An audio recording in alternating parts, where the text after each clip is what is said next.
Part उसके हिसाब से देखते हैं हम लोग। यहाँ पे समझ जाएंगे कि कैसे कैसे यूज़ केसेस बेसिकली क्या होता है। तो यूज़ केसेस, ये टर्म जो यूज़ होगा ये आगे चल के बहुत सुनोगे जब एक्चुअल काम करोगे। यूज़ केसेस का मतलब कहाँ, सिंपल इंग्लिश में ही है तुम्हारा कि तुम्हारा जो रिक्वायरमेंट होता है।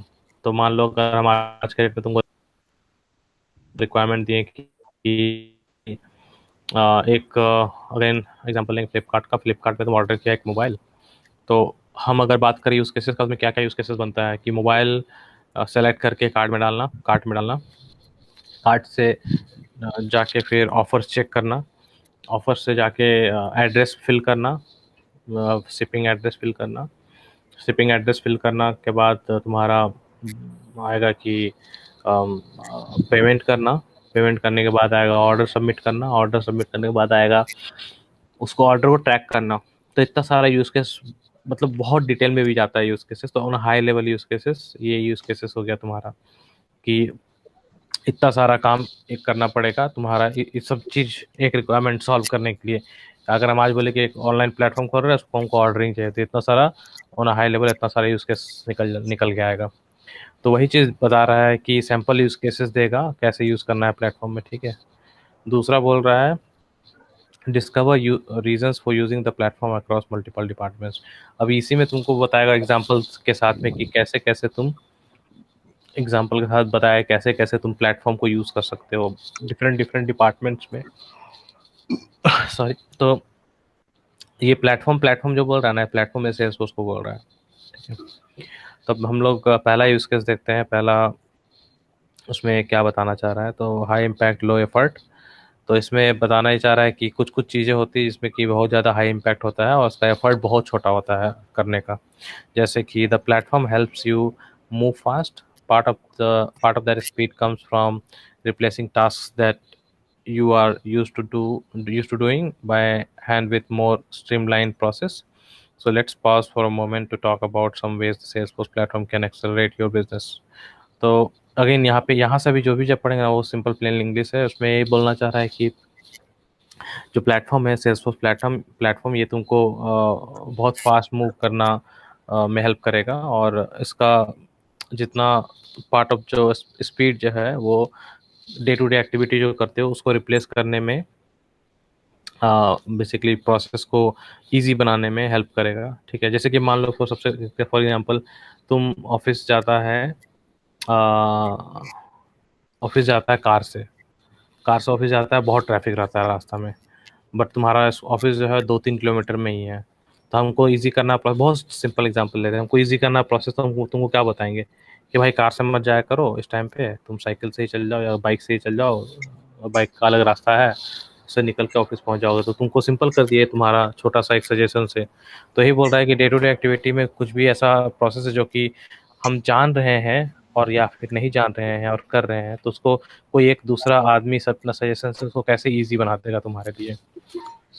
तो वही चीज़ सिंपल सेल्सफोर्स में है कि कुछ ऐसा कंप्यूटर का प्रोसेस है जो तुम बहुत टफ तरीके से कर रहा है, बहुत मैनुअल तरीके से कर रहा है, जो कि तुम बहुत इजीली सेल्सफोर्स में उसको कर सकता है अपना बिजनेस को बहुत हैवी बनाने के लिए, बिजनेस को बहुत स्पीड अप करने के लिए। So mainly reducing manual work. When you are learning to build on the platform, the first thing you want to tackle are projects that have big impact but are easy to implement. While that sounds idealistic, the platform gives you lots of opportunities to make big changes with minimum effort. तो ये बताना चाह रहा है कि जब तुम platform के बारे में सीख रहे हो, समझ रहे हो और कुछ बिल्ड कर रहे हो, तो पहला चीज़ तुम्हारे दिमाग में ये आता है कि प्रोजेक्ट को टैकल करने के लिए क्या क्या ऐसा बड़ा बड़ा इम्पैक्ट लाओ तुम छोटा छोटा काम से, ठीक है। तो ये सब चीज़ बहुत इंपॉर्टेंट होता है जब भी तुम कहीं जाओगे अपना बिजनेस लेके, ठीक है। अब कोई भी क्लाइंट के पास गया जहाँ पे बहुत मैनुअल काम होता है, तो वहाँ पे गया तो सबसे पहला काम होता है पूरा प्रोसेस समझना, कि उससे समझो कि आपका दिन का पूरा बिजनेस कैसे चलता है। भूल जाओ कि वहाँ कंप्यूटर यूज़ होगा नहीं होगा, वो मतलब नहीं है उससे। पहले तो तुमको समझना, कोई भी बिजनेस पहले सबसे मेन की चीज़ होता है कि बिजनेस समझना है। जैसे ही उसका बिजनेस समझ जाओगे उसके बाद तुम अपना दिमाग लगाना स्टार्ट करोगे कि उस बिजनेस में कैसे कंप्यूटर डाल देंगे और सेल्सफोर्स डाल देंगे तो उनका बिजनेस फास्ट होगा। वही चीज़ बता रहा है कि कैसे बड़ा बड़ा चीज़ हम लोग इजी तरीका से उसको विथ मिनिमम एफर्ट कैसे कर सकते हैं ताकि बड़ा बड़ा चेंज इजीली हो जाए। Let's think about an example from dream house. जो ड्रीम हाउस हम लोग ऐप इंस्टॉल किए हैं, Michelle and her fellow broker often use email to discuss particular properties. Sometimes Michelle participates in multiple threads discussing the same property, and that can get confusing. Between all the emails, details gets lost, and when brokers overlook a detail, they can miss out on sales or make mistake that impacts the buyer. तो अब यहाँ पे सबसे बड़ा problem तुम लोग के लिए क्या हो गया? तुम लोग ड्रीम हाउस तो इंस्टॉल कर दिया, लेकिन ड्रीम हाउस को कभी समझने का कोशिश किया ड्रीम हाउस क्या होता है?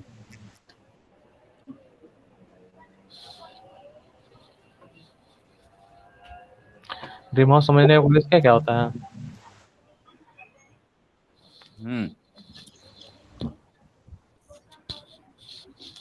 क्या क्या होता है ड्रीम हाउस? अरे वो ड्रीम हाउस एक कंपनी का नाम है।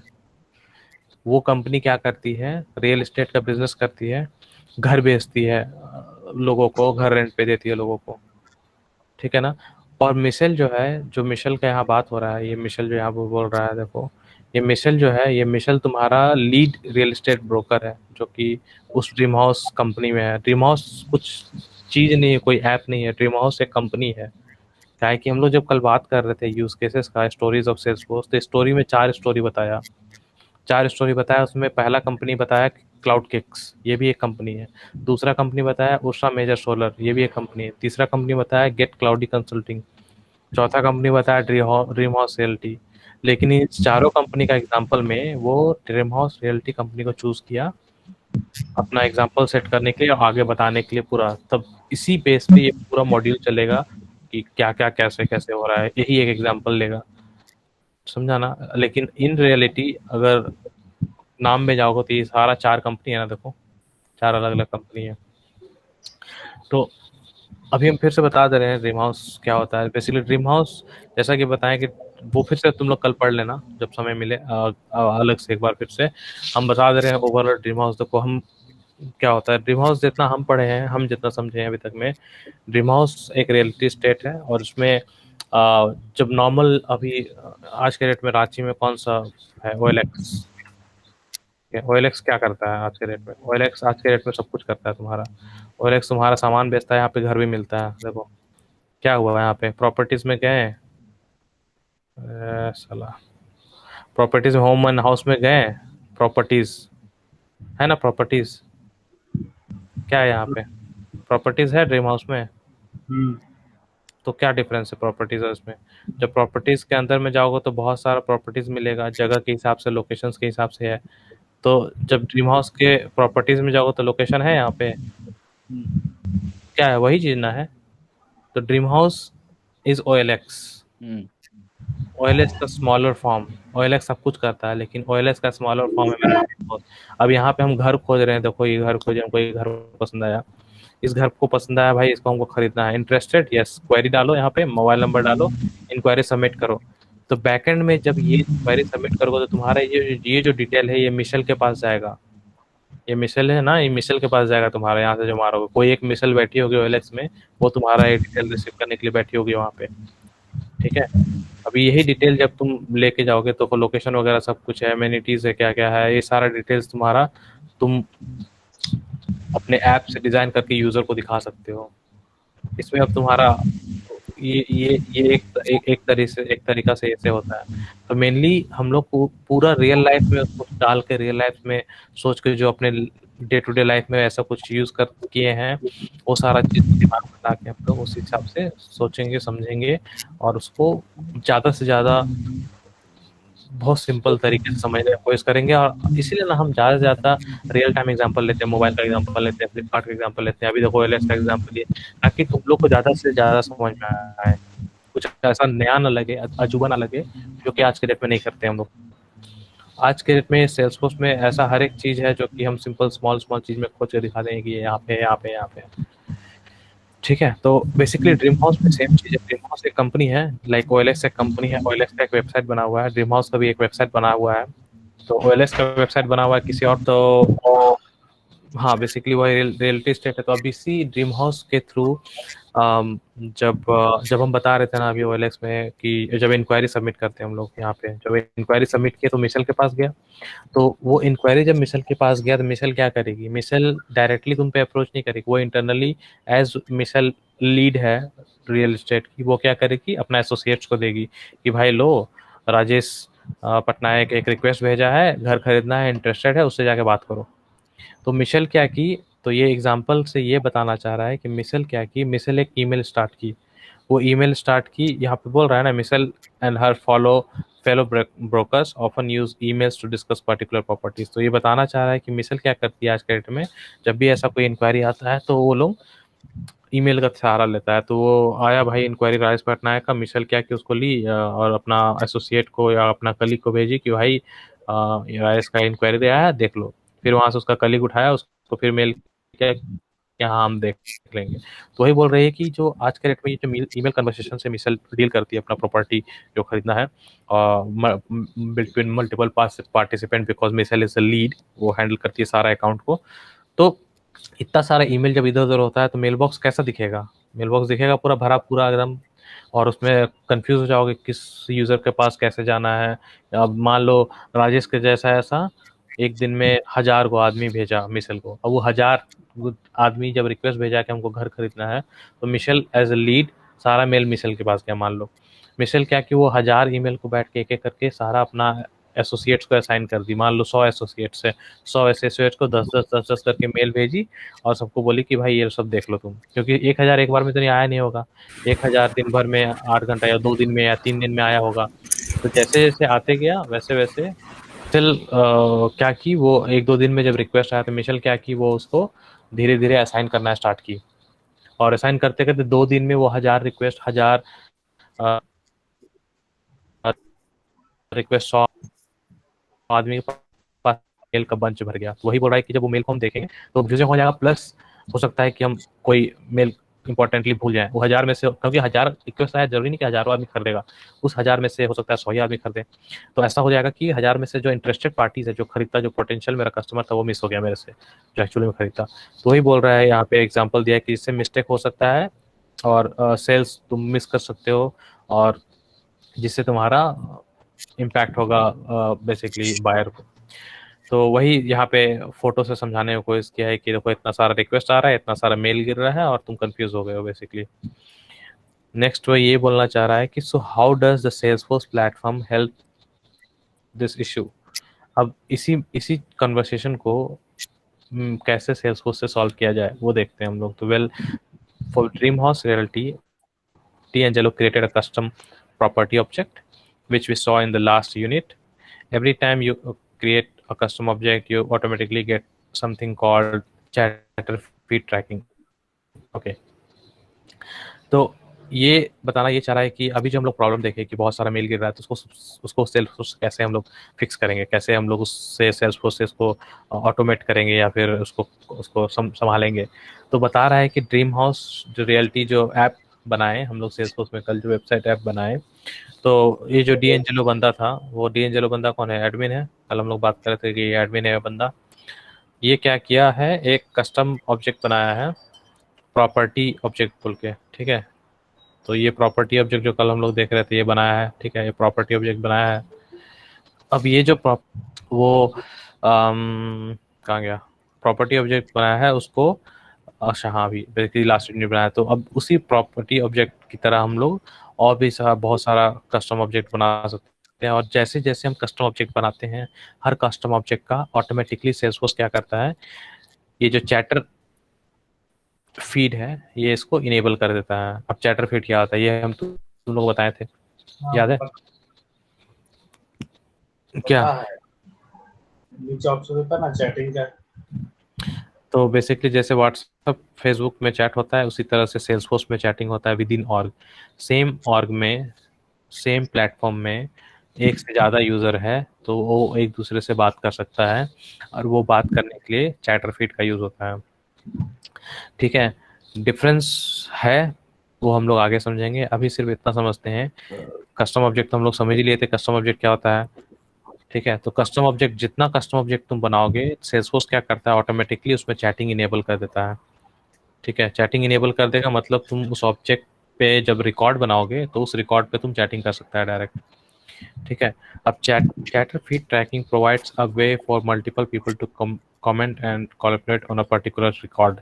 ठीक है, तो जब चैटिंग मेरा इनेबल होगा तो उससे क्या फ़ायदा होगा कि इससे आदमी किसी पर्टिकुलर रिकॉर्ड पे बात कर सकता है, कमेंट कमेंट के थ्रू पोस्ट डालेगा, और वो कैसे करेगा वो हम दिखाएंगे। ठीक है, the discussions and decisions are stored on the record so everyone can stay up to date on important decision. तो अब इससे क्या होता है कि सारा डिस्कशन जब मेरा रिकॉर्ड लेवल पे हो रहा है, तो उस रिकॉर्ड लेवल पे क्या होता है, बहुत सारा out of the box feature है जिससे कि तुम नोटिफिकेशन तुमको भेजेगा, और इससे क्या होगा कि आदमी अप टू डेट रहेगा, आदमी को पता रहेगा कि हाँ भाई क्या हो रहा है, क्या डिस्कशन हो रहा है, क्योंकि हर एक समय जब कोई अपडेट उसमें जाता है और प्रॉपरली सबको अपडेट मिलता रहता है। Now Michelle and her brokers don't have to use email anymore for their discussion about a specific property. तो अगर जैसा एंजेलो क्या किया, एंजेलो बंदा एक कस्टम ऑब्जेक्ट बनाया प्रॉपर्टी, और मेरा चैटर ऑटोमेटिकली इनेबल हो गया। तो अब क्या होगा कि इंस्टेड ऑफ ईमेल्स, मिशेल और उसका ब्रोकर जो है चैटर के थ्रू स्टार्ट कर दिया बात करना, जिससे कि सारा सारा कॉन्वर्सेशन, सारा इम्पोर्टेंट अपडेट्स उसका रिकॉर्ड पे आने लगा, और उसी तरह से वो लोग उसको अच्छे से मेंटेन कर पाया, जिससे कि उन लोगों को ज़्यादा बेनिफिट होने लगा। ठीक है, हर इंपॉर्टेंट डिसीजन लोग देख सकता है। तो एग्जांपल में देखो कि ये एक रिकॉर्ड है प्रॉपर्टी पे। ठीक है, एक रो, एक रिकॉर्ड प्रॉपर्टी पे बना हुआ है। यहाँ पे क्या है, ये मिशेल जो है वो एक कमेंट डाली है कोई फातिमा अमरी को कि can you give the sales birds a call to schedule a showing, they are only in town on Tuesday and Wednesday next week and I am all booked up, thanks। so basically ये जब ऐसे comment डाली, तो ये ना सिर्फ इस record पे आया, कोई भी लेटेस्ट कमेंट जैसे ही उस रिकॉर्ड पे जाओगे सबसे पहले टॉप पे आएगा। अगर तुमको कोई ऐसे टैग किया है, टैगिंग देख रहा नहीं, टैगिंग तो समझता है, टैगिंग फेसबुक और स्टार्ट व्हाट्सएप में भी होता है। जब तुमको ऐसे टैग करता है तो तुमको स्पेशली एक नोटिफिकेशन जाएगा पहला। दूसरा, जब भी तुम लॉगिन करोगे अपने सेल्सफोर्स में, वो तुमको सामने दिखेगा क्योंकि वो तुम टैग्ड हो उसमें।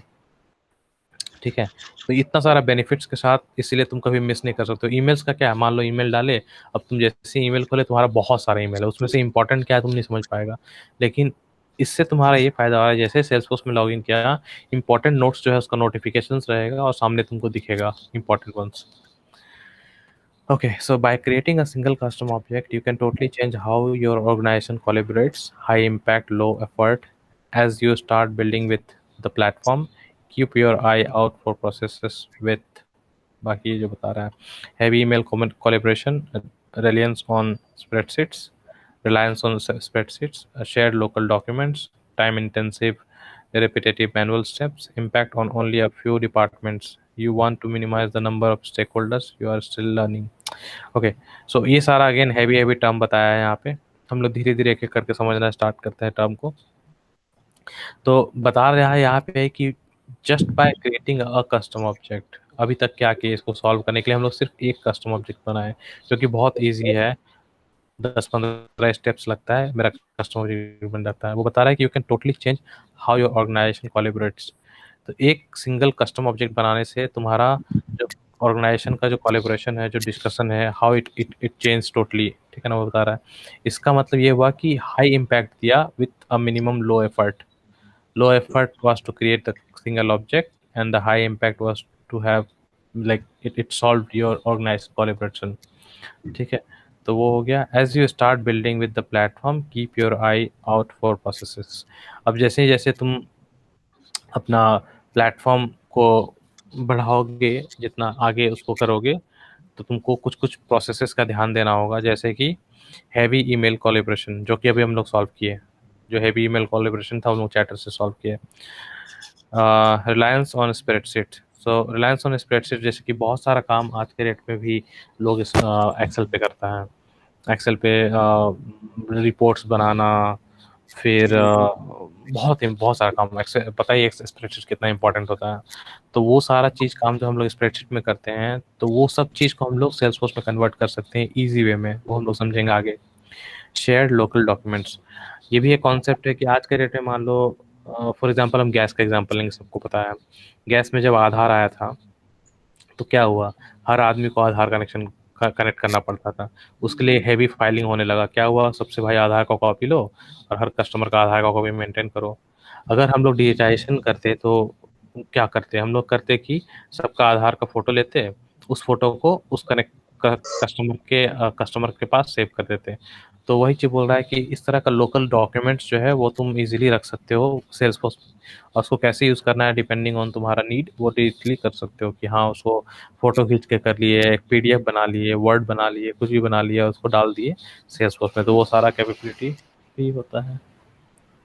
ठीक है। दूसरा है तुम्हारा कि time intensive repetitive manual step.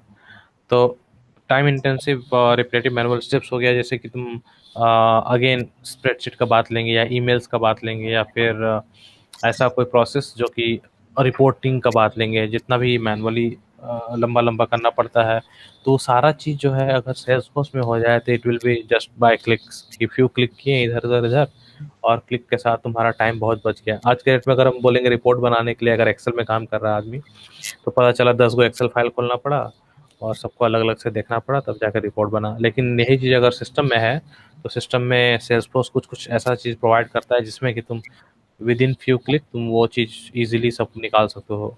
तो ये सब चीज़ हम लोग आगे ज़्यादा इजीली देखेंगे कैसे मैनुअल स्टेप्स को हम लोग रिड्यूस करते हैं। Impacts on only a few departments, ये भी प्रोसेस का चीज़ है, ये हम लोग आगे देखेंगे कि कैसे तुम्हारा प्लेटफॉर्म जब भी बनाते हो, और जब भी कोई ऐप बनाते हो, जब भी कुछ बिजनेस का डिज़ाइन और स्टार्ट करते हो, तो कैसे विद इन कंपनी और डिपार्टमेंट्स कैसे तुम उसको ज़्यादा से ज़्यादा यूज़ कर पाओ कि तुम्हारा जो क्या बोलेंगे उसको, प्रोसेस सिंप्लीफाई हो, सिंपल हो। ठीक है। Process with these traits are great candidates for early projects on the Salesforce platform। तो ये बताना चाह रहा है कि कोई भी बेसिकली कंपनी से सेल्स का बंदा लोगों को ये मेनली सेल्स के लिए बहुत फायदेमंद चीज़ है, जो भी सेल्स में जाना चाहता है। तो सेल्स का बंदा लोगों के लिए बहुत ही इजी और बहुत ही इनिशियल प्रोसेस है जो कि वो लोग लेके कोई भी कंपनी जो जहाँ पे डिजिटाइजेशन नहीं है, जहाँ पे सेल्स फोर्स नहीं है, उसको समझ में आ रहा है ना? कुछ क्वेश्चन? नहीं। ठीक है। Other users for the platform, और भी कौन कौन यूजर हो सकता है तुम्हारा प्लेटफॉर्म के लिए? तो अगेन ड्रीम हाउस का एग्जांपल लिया कि in our dream house story we are using Salesforce to help real estate agents sell houses better, but you can customize the platform to aid in a lot of other business tasks and not just for the sales department. Take a look at a couple of other ways you can build on Salesforce। तो अभी तक हम लोग जितना भी चीज देखे, सारा तुम्हारा रियल एस्टेट ये बोल रहा है कि जो सेल्सफोर्स है ये लिमिटेड नहीं है। यहाँ पे सेल्सफोर्स को है तुम लोग और भी यूज कर सकते हो, बहुत सारे अदर टाइप ऑफ यूजर्स के लिए। कोई भी एक कंपनी है, हर कंपनी में सेल्स होता है, हर कंपनी में तुम्हारी जो भी हाँ, तो ये बताना ये चाह रहा था कि ड्रीम हाउस के एग्जांपल से कि रियल एस्टेट का एजेंट को हम लोग अभी इसमें हेल्प किए, फिर सेल्स को हेल्प किए, तो और भी अदर होता है जैसे कि कोई भी एक कंपनी हो, कंपनी में डिपार्टमेंट होता है सेल्स का, कंपनी में डिपार्टमेंट होता है अकाउंटेंट का, कंपनी में डिपार्टमेंट होता है कंप्यूटर ऑपरेटर का, कंपनी में डिपार्टमेंट होता है तुम्हारा फील्ड वर्कर्स लोगों का, कंपनी में डिपार्टमेंट होता है तुम्हारा गार्ड लोगों का, मतलब बहुत सारा डिपार्टमेंट है। एचआर का डिपार्टमेंट होता है, तो छोटा छोटा कंपनी में एचआर नहीं होता है, लेकिन मतलब बहुत ही छोटा बिजनेस में एचआर नहीं होता है, लेकिन मोस्टली थोड़ा सा भी बड़ा बिजनेस है ना, जैसे स्कूल स्कूल हुआ, या फिर और थोड़ा सा छोटा मीडियम साइज का बिजनेस लेंगे, तो जिसमें कि मतलब जहाँ ऐसा कोई कंपनी जहाँ पे क्या लोग आदमी लोग का जो कैपेसिटी होता है वो मोर देन 50 और 100 होता है, तो वहाँ पे एचआर का होना होना ऑलमोस्ट पॉसिबल होता है, क्योंकि उतने लोगों को मैनेज करना, उनका रूल रेगुलेशन बनाना, ये एक नॉर्मल बेसिकली सही नहीं होता है। तो एचआर रहने से बहुत सारा पॉलिसीज वगैरह आता है, तो ये सब चीज़ होता है कंपनीज में। तो जब अब एचआर का बात आएगा तो कैसे HR can use the platform, अब एचआर कैसे यूज कर सकता है इस प्लेटफॉर्म को।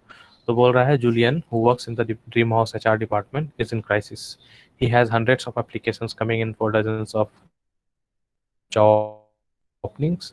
Once applicants are hired, Julian has to set up a training and submit hardware requests. All these activity creates a lot of data and Julian is struggling to manage it all. तो अब HR department को कैसे help करेंगे, तो यहाँ पे एक use case दिया गया, this is a use case, so everything हम लोग we see here are use case. So देखिए जैसे कि this was a use case, ये एक यूज केस था। Then if you talk about this is also use case, ये भी एक अपना दूसरा यूज केस है। तो जो हम लोग यूज केस देख रहे थे ना यहाँ पे टर्म यूज केस देखो, ये सारा यूज केस है बेसिकली। तो अब इस सेकंड यूज केस में एचआर को हेल्प करने का बात आ रहा है। तो एचआर क्या बोल रहा है कि एक जूलियन एक बंदा है जो कि ड्रीम हाउस एचआर डिपार्टमेंट में है और वो क्राइसिस में है क्योंकि उनके पास हंड्रेड्स ऑफ एप्लीकेशन डेली आ रहा है जो कि जॉब ओपनिंग के लिए अप्लाई कर रहा है ड्रीम हाउस कंपनी में। अब इतना लोग मेल कर रहा है, इतना लोग अप्लाई कर रहा है, तो जब वो लोग हायर हो जाएगा तो जूलियन को बहुत प्रॉब्लम हो रहा है फिर ट्रेनिंग कराने के लिए। उनका हार्डवेयर रिक्वेस्ट को भी कोई भी कंपनी में आएगा तो उसको लैपटॉप चाहिए, ऐसा ड्रीम हाउस वाला कंपनी में। और बहुत सारा अदर हार्डवेयर डेस्कटॉप स्क्रीन चाहिए, फिर मोबाइल चाहिए या फिर डेस्क फोन चाहिए, चेयर चाहिए, टेबल चाहिए, तो बहुत सारा चाहिए। तो ये सब चीज़ मैनेज करने में बहुत दिक्कत हो रहा है। तो यूजुअली हर इसका भी अलग डिपार्टमेंट होता है, लेकिन इस यूज केस में दिखा रहा है कि एचआर ही सब कुछ कर रहा है। ठीक है, तो अब all this activity creates a lot of data and Julian is struggling to manage it all. अब देखो डेटा का हम बताए थे ना, एनीथिंग बेसिकली कोई भी इंफॉर्मेटिव मैसेज जो होता है वो डेटा होता है। ठीक है, तो ये जो है ये भी डेटा है और जो मोबाइल में है वो भी डेटा है, एवरीथिंग जो कि इंफॉर्मेटिव वो डेटा ही कहलाता है। तो यहाँ पे डेटा का मतलब ये नहीं है कि ये सेल्सफोर्स में डेटा कलेक्ट हो रहा है, इसका मतलब ये है कि ये जितना चीज़ हो रहा है ना, हायर हुआ, एप्लीकेशन हुआ, सबमिट हुआ, बहुत सारा जॉब ओपनिंग हुआ, तो ये सारा डेटा है उसके लिए। किस फॉर्म में आया इट डजेंट मैटर, मेल के फॉर्म में आया, पेपर के फॉर्म में आया, या फिर रिक्वेस्ट के फॉर्म में आया अगेन मेल से, तो कहीं से भी आया, लेकिन ये सारा इन्फॉर्मेशन उसके पास है, मतलब ये सारा डेटा है और ये बहुत ज़्यादा इन्फॉर्मेशन जूलियन के पास है और वो मैनेज कर नहीं पा रही है, चाहे वो हार्ड कॉपी हो सॉफ्ट कॉपी हो जैसे हो। तो क्या क्या, आप देखो भाई फिर से अपना एडमिन का बंदा आया एंजेलो, ये आया रेस्क्यू करने के लिए। ये आया तो भाई क्या बोल रहा है कि using Salesforce platform Angelo can create a custom app that helps dream houses HR employees streamline and automate the hiring and onboarding processes. Here are some things the custom app can do. अब भाई D'Angelo बंदा आया, वो बोला कि Julian को बोला कि ठीक है हम एक ऐप बना देते हैं तुमको जो कि ड्रीम हाउस के एचआर को हेल्प करेगा और बेसिकली ऑटोमेट करने की कोशिश करेगा हायरिंग और ऑनबोर्डिंग प्रोसेस को। अब कैसे करेंगे वो, तो फिर रिक्वायरमेंट के बात आएगा यहाँ पे, तो ये सारा use cases again list the job openings, store applicants for each job opening, send automated reminders to hiring managers, store orientation and training plans, manage equipment orders, track employee time off। इतना सारा चीज़ इसका जो app बनाने वाला है वो करेगा, custom app जो बनाएगा। Like any app built on the platform, the HR app D'Angelo creates is available for the Salesforce mobile app. That way, HR reps can manage applicants and new hires whether reps are in the office or off at a recruiting fair। ठीक है, तो ये बताना चाह रहा है कि ये जो भी यूज केस करेंगे, एक ऐप बनाएंगे एचआर डिपार्टमेंट के लिए, जो एंजेलो है भैया ये बनाएंगे, तो ये जब बन जाएगा तो ये एचआर ऐप का नाम भी ये बता दिया एचआर ऐप होगा।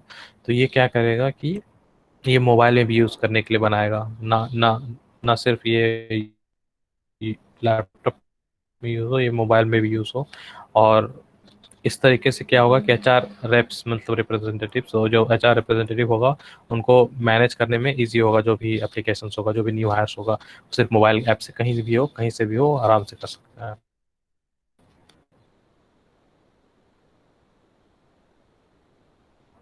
ठीक है, अभी तक क्लियर है? अभी तक दोबारा पूछ लेना, बता देंगे, लेकिन ऐसा ना हो कि कोई टर्म समझ नहीं आ रहा चुपचाप बैठे हैं। ठीक है, IT can use the platform. Over in IT, Regina is also feeling the burn.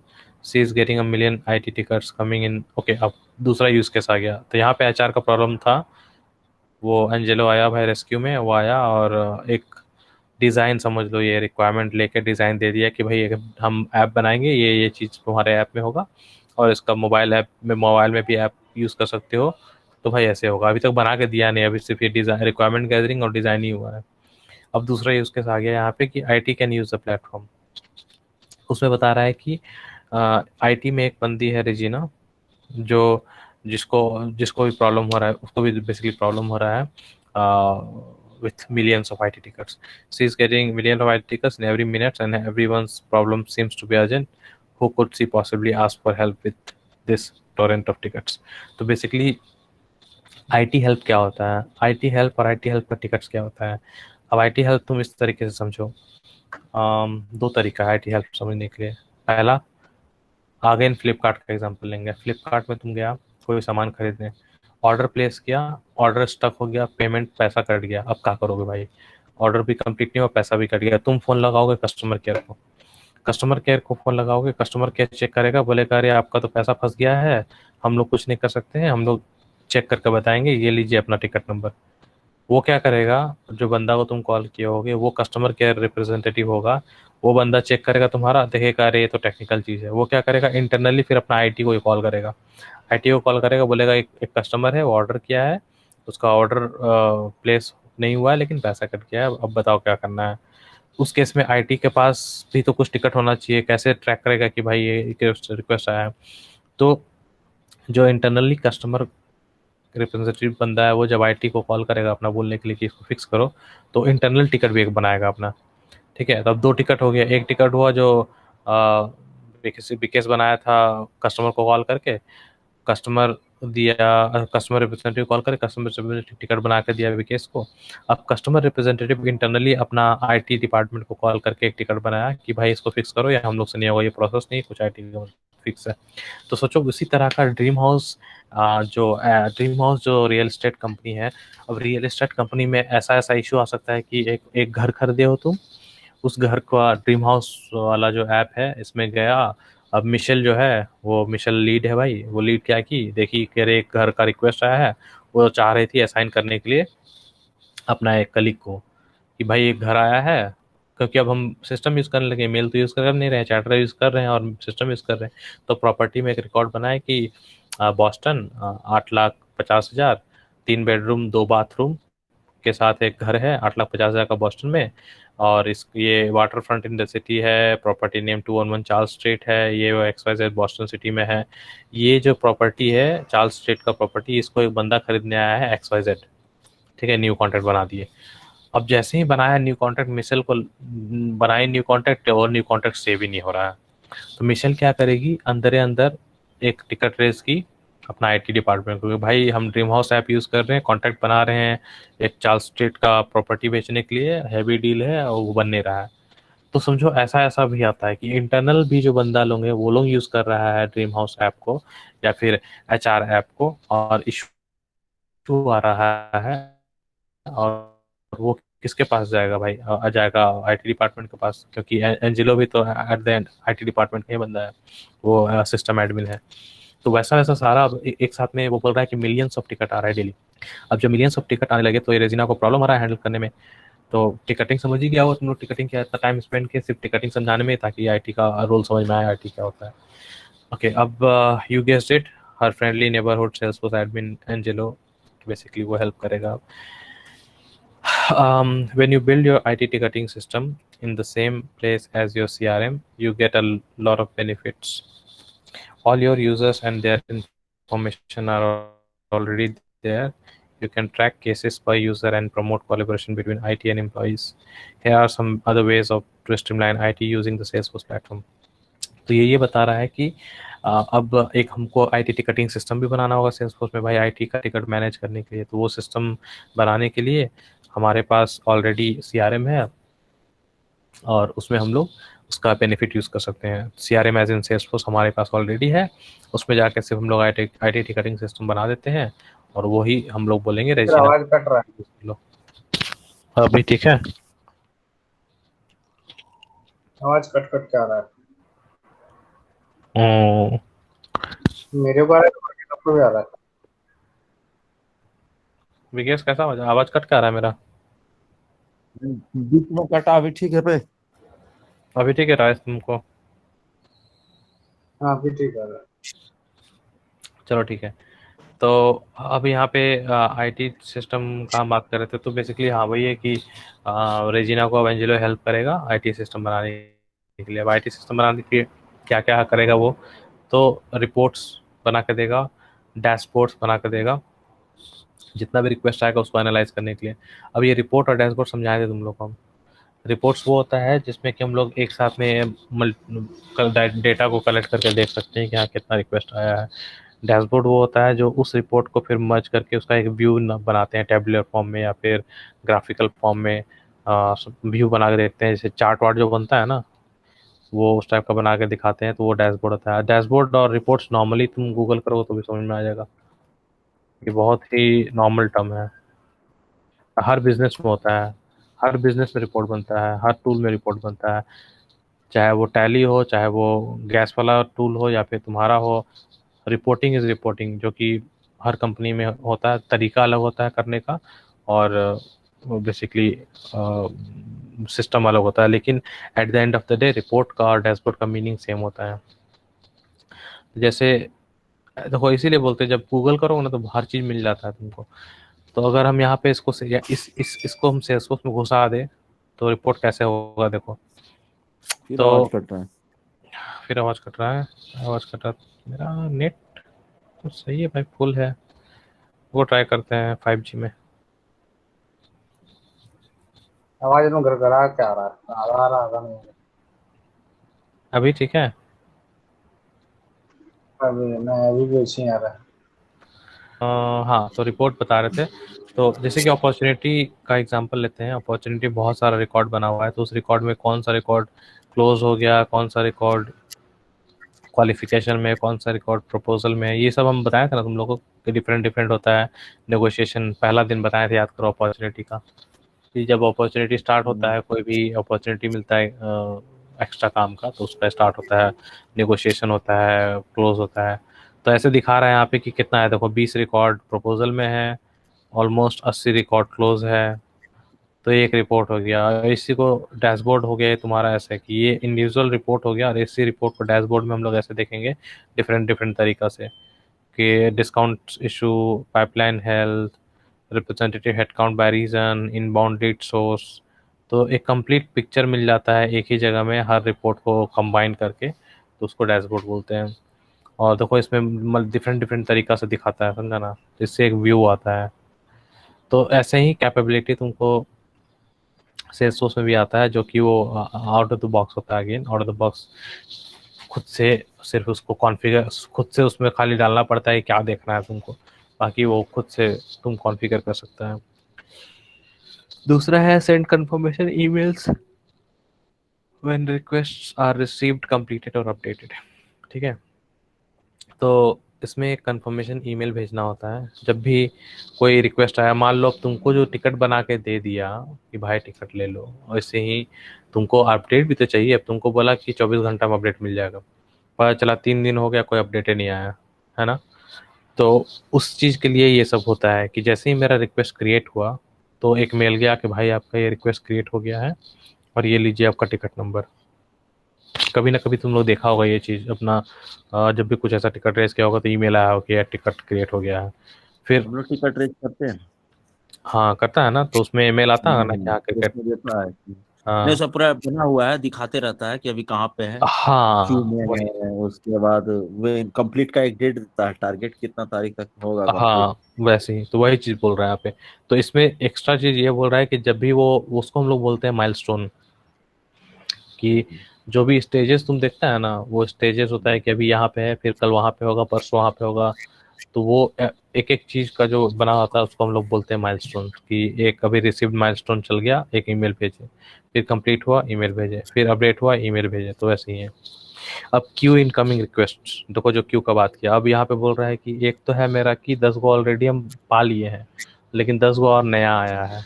तो वो जो जो भी नया आया है इनकमिंग रिक्वेस्ट, उसका क्यू क्यू अप करेगा। ठीक है, कि आके उठा ले कोई। Create custom forms for employee requests and create a knowledge base for common issues. तो यहाँ दो चीज़ है, एक बता रहा है कि कस्टम फॉर्म बनाने के लिए, फॉर्म हम लोग समझते हैं नॉर्मल फॉर्म जो फिलअप करते हैं, वो एम्प्लॉय रिक्वेस्ट के लिए, जो भी एम्प्लॉय का रिक्वेस्ट आएगा उसको एक फॉर्म में भरने के लिए बनाएगा एक, ठीक है। दूसरा बोल रहा है कि एक नॉलेज बेस बनाने के लिए कॉमन इश्यूज का।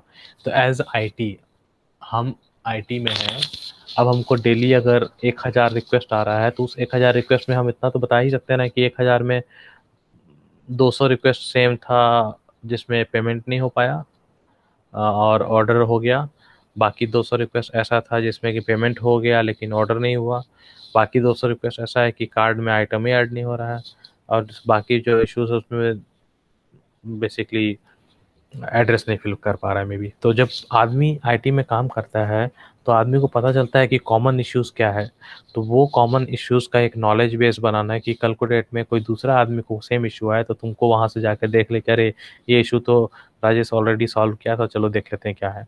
तो वही बोल रहा है कि कॉमन नॉलेज बेस बनाएंगे जिससे कि हमको पता चलेगा कि कौन कौन सा इशूज ऑलरेडी फेस हो चुका है पहले और उसका तुरंत रेजोल्यूशन क्या है। ट्रैक एम्प्लॉय हार्डवेयर असेट्स, अब जैसे कि हर कंपनी में हार्डवेयर प्रोवाइड करता है, जैसे कि मोबाइल, कोई कोई मोबाइल देता है, कोई कोई लैपटॉप देता है, तो अब उस चीज़ को ट्रैक करना होगा ना कि भाई क्या क्या दिए हैं। तो उस चीज़ को ट्रैक करने के लिए यहाँ पे एम्प्लॉय का हार्डवेयर एसेट्स ट्रैक कर सकते हैं हम लोग कि हाँ सेल्सफोर्स में ही कि कैसे ट्रैक करते हैं। तो with a streamlined IT process, users are happier and IT has more time to build infrastructure rather than maintaining separate system। तो जब आदमी के पास समय ज़्यादा हो, आदमी का चीज़ सिंप्लीफाई हो जाए, day to day activity simplify हो जाए, तो समय बचने लगता है। जब समय बचने लगेगा तो बाकी जो समय हम मेंटेन करने में लगा रहे थे उस समय को हम और प्रोडक्टिव बना के और इन्हेंस करेंगे और अपना सिस्टम को बेसिकली ईजी और बढ़ाएंगे आगे। तो you can use the platform. By now you are probably getting some ideas for projects of your own. Here are few use cases for different departments। तो वो बोल रहा है कि अभी तक मैं तुमको समझ में आ गया है कि हर डिपार्टमेंट में कैसे कैसे प्रॉब्लम आता है और कैसे कैसे उस प्रॉब्लम का सॉल्यूशन हम लोग निकालते हैं, बेस्ड ऑन द प्रॉब्लम कैसे सॉल्यूशन निकालते हैं कि उसको सॉल्व करेंगे, ठीक है, और कैसे उसको सेल्सफोर्स में इम्प्लीमेंट करेंगे। तो अब यहाँ पे तुमको और यूज़ केसेस दे रहा है। ये तो 2-3 यूज़ केसेस हम लोग देख लिए, अब ये सारा बहुत सारा और यूज़ केसेस है। For employees who work in departments, customize a platform for this. अब जैसे कि फाइनेंस डिपार्टमेंट दे दिया, प्रोडक्ट डिपार्टमेंट दे दिया, सप्लाई चेन डिपार्टमेंट दे दिया, ऑप्स ऑप्स समझता है, ऑप्स को बोलते हैं ऑपरेशंस डिपार्टमेंट। तो ऑप्स डिपार्टमेंट वो होता है जिसमें आज के डेट में जो तुम लोग ऐप यूज़ कर रहा होगा अपने अपना कंपनी में, चाहे गैस वाला ऐप हुआ चाहे मेडिकल वाला ऐप हुआ, तो जब तुम लोग को कुछ प्रॉब्लम आता है उस सॉफ्टवेयर में, तो तुम लोग उस सॉफ्टवेयर कंपनी वाला को फ़ोन करता होगा, उस सॉफ्टवेयर कंपनी वाला को फ़ोन करके बोलता है कि भाई इशू आया है। तो वो क्या करता है, सबसे पहला जब प्रोडक्शन में जब इशू आता है ना, वो ऑपरेशंस टीम के पास जाता है, वही है ये ऑप्स टीम। तो ये ऑपरेशंस टीम क्या करता है, सबसे पहला इशू अगर लाइव प्रोडक्शन में आ रहा है तो ऑपरेशंस टीम उसको देखेगा और वो लोग एनालाइज करके बोलेगा कैसे उसको ठीक करना है। तो वो ऑपरेशंस टीम का काम होता है बेसिकली संभालना कोई भी लाइव ऑपरेशंस को।